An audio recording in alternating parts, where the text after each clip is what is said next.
వ్యవసాయాన్ని మీద ఆధారపడితే గ్రామాన్ని అంటిపెట్టుకునే స్వతంత్రం వచ్చిన తర్వాత ఎవరూ లేరు. స్వతంత్రం వచ్చిన తర్వాత పెద్ద తప్పు జరిగింది మనకి.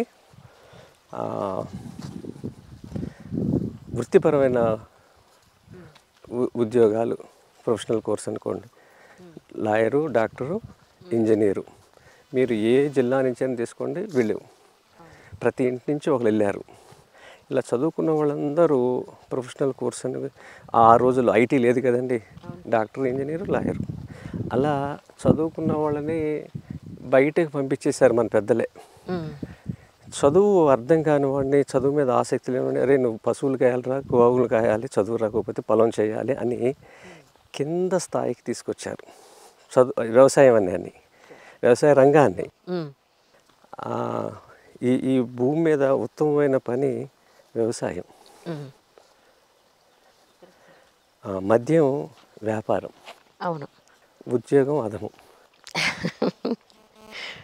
అవునే కదండి.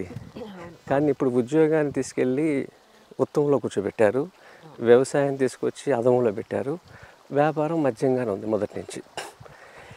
దీన్ని మళ్ళీ ఆ తలకిందులు అయిన దాన్ని మీ ఇంటర్వ్యూ ద్వారా మళ్ళీ జరగాలి, రెండు రాష్ట్రాలకి మేలు జరగాలి. మీకు ఈ ఇంటర్వ్యూకి ఒకటి ఏంటంటే, చాలామంది మీ ఛానల్ చూసిన తర్వాత భూమి ఉన్నవాళ్ళు, విపరీతంగా డబ్బు సంపాదించిన వాళ్ళు, కనీసం అలాంటి వాళ్ళు దీన్ని బాధ్యతగా ఎప్పుడైనా చేయాలి. డబ్బు సంపాదించడానికి ఇంకేముందండి, ఇప్పుడు 1,00,000, 1,00,00,000, 10 కోట్లు, 100 కోట్లు అంతే కదా. ఇక తినాల్సింది కొడుకులకి మనవాళ్ళకి తినిపించాల్సింది ఏమిటి అనేది మీ ఇంటర్వ్యూ చూసినాకనే వాళ్ళు ఆలోచన చేయాలి. ఇప్పుడు డబ్బుతో అయితే ఆరోగ్యం రాదమ్మా. అవును సార్, అందరికీ తెలిసిన విషయమే. ఆరోగ్యం వచ్చినాక డబ్బు ఎప్పుడైనా సంపాదించవచ్చు. కరెక్ట్. డబ్బు సంపాదించడానికి ఆరోగ్యం సంపాదించలేము. మరి ఆ స్టీవ్ జాబ్స్ అన్నాడు కదా, యాపిల్ ఆయన చనిపోయే ముందు ఆయన ఎంత కోటీశ్వరుడు, భారతదేశం బడ్జెట్ కన్నా ఎక్కువ ఉందంట ఆయన దగ్గర. మరి ఎంత సంపాదించాడు, నా డబ్బులు రెండు ఇచ్చేస్తాను, ఎవరైనా తీసుకుంటారా అన్నాడు. డబ్బులు రెండు ఇచ్చేస్తాడా? డబ్బు తీసుకుంటాక ముందు వస్తారు కదా, జబ్బులు తీసుకుంటాకి అయ్యే పని కాదు కదా. అలా డబ్బు అనేది ఒక స్థాయి వరకే కాదు. ఇందాక మీరు ఆవు గురించి, గోవు గురించి మాట్లాడితే మీ కళ్ళలో నీళ్లు చూశాను. ఎందుకంత బాధపడుతున్నారు? కారణం ఏమిటి? మీకు ఆ భోజనం తిన్నప్పుడు నీకు బాధపడతారు మీరు. ఆ భోజనం ఎవరు తినట్లేదు కదా, గోవు ఆధారితంగా. అంటే గోవు మయం ఉంటుంది చూసారా? అవునండి. గోమయం అనేది ఏంటంటే, ఈ భూమండలంలో ఏ జీవి అంత గొప్ప జీవి లేదు మీకు. అంటే గోమయం అంటే వ్యర్థం, గోవు యొక్క వ్యర్థం కదా, దాని యొక్క మలం. ఏ జీవిదైనా జంతువుదైనా మనం శుభకార్యకి ఇంట్లో వాళ్ళం, దుర్గంధం.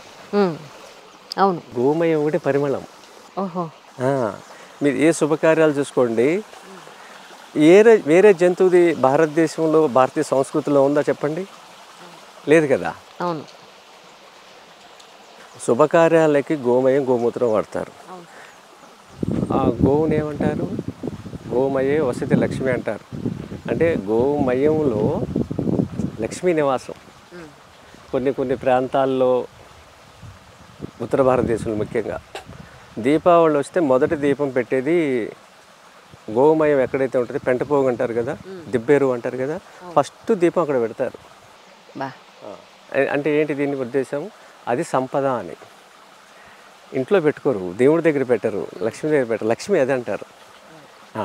అలా పంటలు పండించింది ఈ భారతదేశం. అలాంటి పంటలు తిన్నప్పుడు మానసికంగా, శారీరకంగా చాలా దృఢంగా ఉంటారు మనిషి. ఇది 70 ఏళ్ల క్రితం జరిగిన విధ్వంసం అమ్మ, వాళ్ళది కాదు, మనం పుట్టలేదు అప్పుడు జరిగింది. ఇది స్వతంత్రం వచ్చిన తర్వాత జరిగిన రెండు అతి ఘోర తప్పిదాలు ఏంటంటే, ఒకటి ప్రొఫెషనల్ కోర్స్ అని ప్రతి గ్రామం నుంచి మేధోవర్గం అంతా బయటికి వెళ్ళిపోయారు. 2 గ్రీన్ రెవల్యూషన్ పరిచయం. 2 సైమల్టేనియస్గా జరిగినాయి. గ్రీన్ రెవల్యూషన్ అనేది మన పుస్తకాల్లో ఎంత చక్కగా చదువుకున్నామంటే, అప్పుడు ప్రభుత్వాలు రాశారు, రాయిపించారు.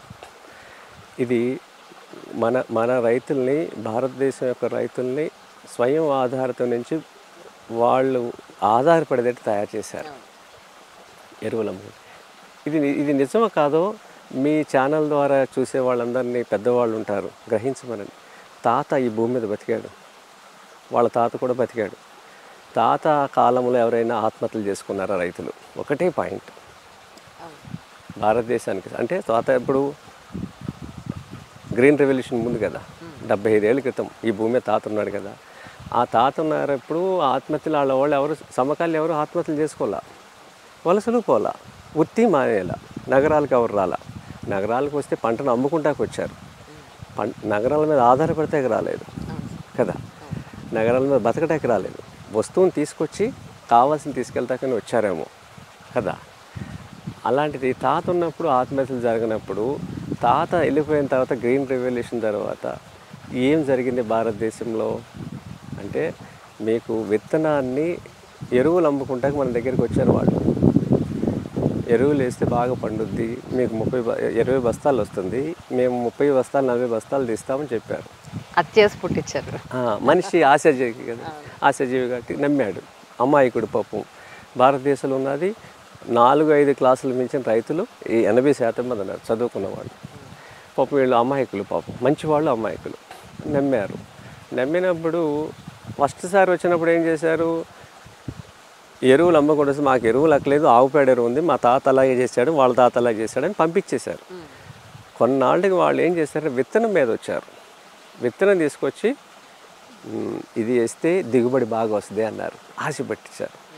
ఆ దిగుబడి అనగానే నమ్ముతారు కదా, అప్పుడు ఈ ఎరువులు వాడితే అది వస్తుందని ముడి పెట్టారు దానికి దీనికి. అక్కడ బోల్దపడ్డాడు మనిషి. మొత్తానికి నమ్మించారు. ఆ దిగుబడి వస్తుంది ఖచ్చితంగా. అంటే దాంట్లో అమలైజ్డ్, అమల్ ఎఫెక్ట్ అని 2 పదార్థాలు ఉంటాయి విత్తనంలో. దీంట్లో అమలైజ్డ్ ఏం చేశారంటే తీసేసిస్తే, ఫైబర్ కంటెంట్ తీసేస్తే ఓన్లీ కార్బోహైడ్రేట్ ఉంటుంది. దీనివల్ల ఈల్డ్ ఎక్కువ వస్తుంది. కానీ ఏ రైతు కూడా ఈల్డ్ గురించి మాట్లాడాడు, కానీ ఇది తింటే నాకు ఆరోగ్యం వస్తుందని ఏ రైతు అడగలు ఇప్పటి వరకు. అధిక దిగుబడి అన్నారు కానీ అధిక ఆరోగ్యం అనేది సైంటిస్ట్ చెప్పలా. 75 ఏళ్ళు కలిసిపోయేసరికి వెనక్కి తిరిగి చూస్తే ఇంత ఫార్మా ఇండస్ట్రీ, ఇన్ని హాస్పిటల్స్, ప్రతి ఇంట్లో పేషెంట్లు వచ్చారు.